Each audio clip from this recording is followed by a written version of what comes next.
I-35. I call it the Red Sea. It takes an act of God to cross it. History's been ugly to us as a community, as an East Austin neighborhood. When we say we don't mind sharing, we didn't mean come in and move everybody out. Every person of African descent who desires to have water, if you wanted to have utilities, you had to move to East Austin. Today, Austin, Texas has a positive reputation for practicing social improvement. Its popularity as a greater part of this progressive era movement has attracted a variety of demographics. But this city, which lies in the Texas Hill Country, has a past all too familiar to urban America in the early 20th century. The racial environment, representing the number of African American households in blue, shows a relatively dispersed population across the urbanity in the year 1910.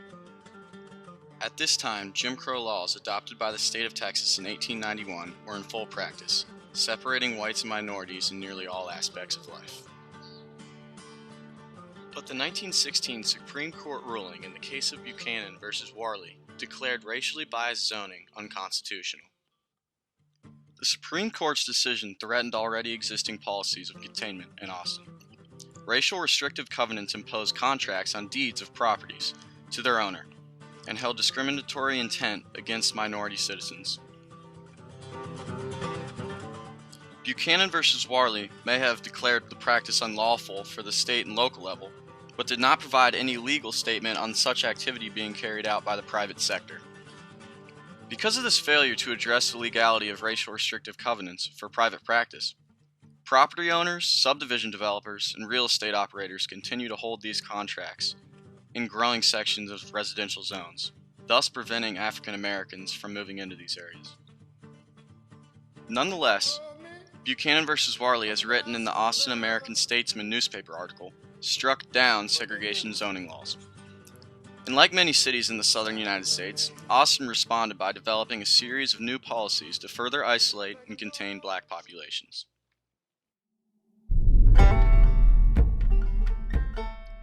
The first comprehensive master plan created by the city of Austin since the year 1839 has left a legacy as the document that institutionalized racial segregation.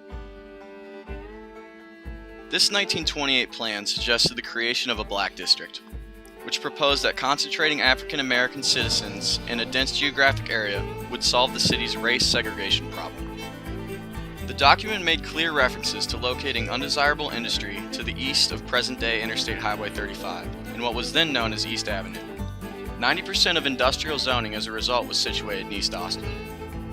Residents of color living to the east of this geographic line were often redlined, meaning the city either denied citizens of public services or raised prices of necessities through privately operated services, such as banks. With the already in place racial restrictions in surrounding communities, black citizens in Austin had very little voice in where they could live. Because it was illegal for minorities to purchase property elsewhere, both Hispanic and African American citizens were bound to the east side. By 1940, black residents were overwhelmingly isolated into what was known as the boundaries of East Austin.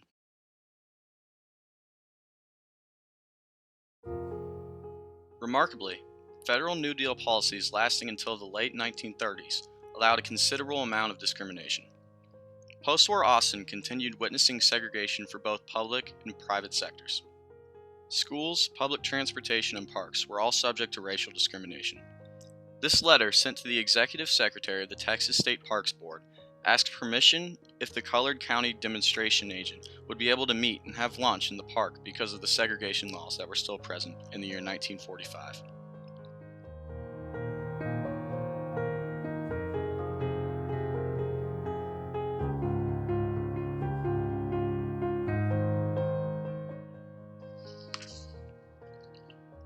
Amidst these social and racial tensions, East Austin was a neighborhood, a community with many devout citizens promoting their cause in nonviolent protest. Wilhelmina Delco, the first African American elected to public office in Austin, once said, "Anderson is a neighborhood school for African Americans," signifying the value that certain amenities within the community had in bringing out neighbors together.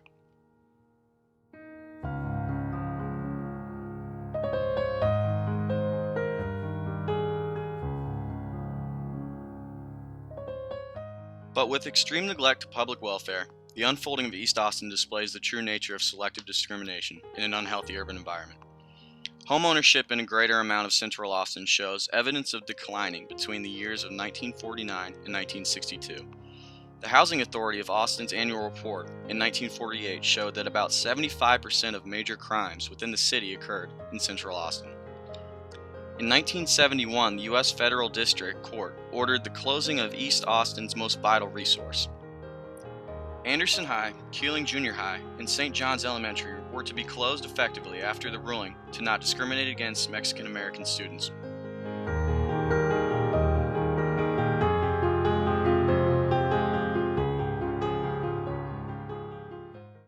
More than a half century after these events, the Imagine Austin Comprehensive Plan, adopted in 2012, stated, almost 50 years after the landmark Civil Rights Act of 1964, we still have reminders of our segregated past and our residential patterns and economic landscapes.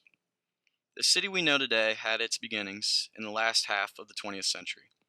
Confronted with serious economic and environmental problems, the choices made to address these difficult issues transformed Austin in the 1950s, 60s, and early 70s.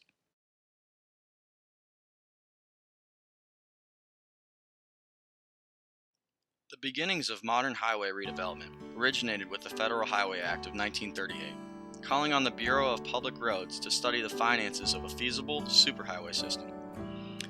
This soon followed by the appointing of a National Interregional Highway Committee by FDR in 1941. Post-war trends with increasing rate of automobile ownership further pressured the desire to improve infrastructure.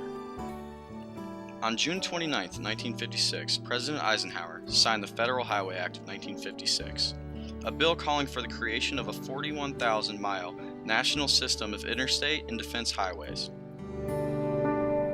Long ago, but not so very long. That same year, the state of Texas had received $25 billion in federal funding to carry out the roadway construction.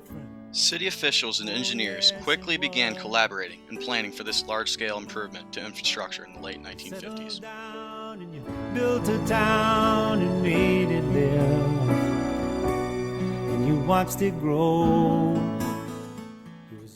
Formerly known as East Avenue and described as full of racial distrust and continued segregation in the Blame Us article due to its symbol of divide, it became a subject to expansion in the Federal Highway Act. Time goes by, time brings changes, you change too. Nothing comes that you can't handle, so on you go. As stated by Eric Avila, laced with aerial sketches of future freeways slicing into the urban fabric, toll roads and free roads emphasize the visual antagonism between the old city and the new. It articulated a long-standing bias within the highway planning profession against the decadent areas of the metropolis and against the countless impediments that embarrass the movement of the 20th century traffic. Popular exhibits like Futurama corroborated this suspicion of history by showcasing a shiny vision of a utopian future built around the automobile.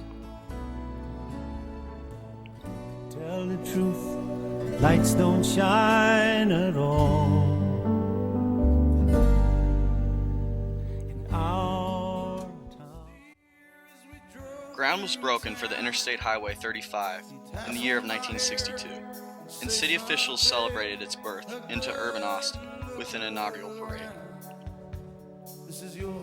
In a document studying highways and housing, Raymond H. Mull states, in retrospect, it now seems apparent that public officials and policymakers, especially at the state and local level, used expressway construction to destroy low-income and especially black neighborhoods.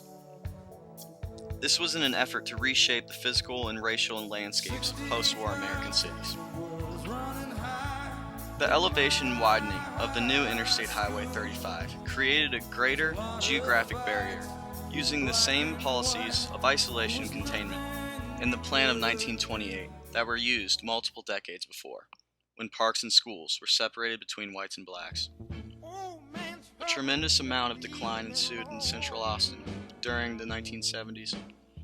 By 1977, 87% of central Austin residents were categorized as low income by the annual report analyzed by the Community Development Block Grant application.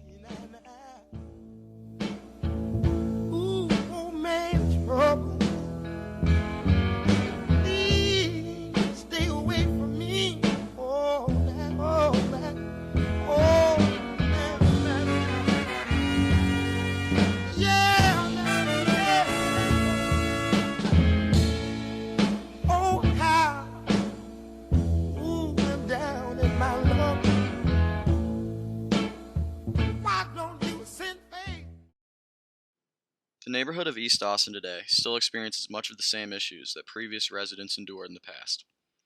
Economic stability in the region remains relatively low in comparison to residing communities.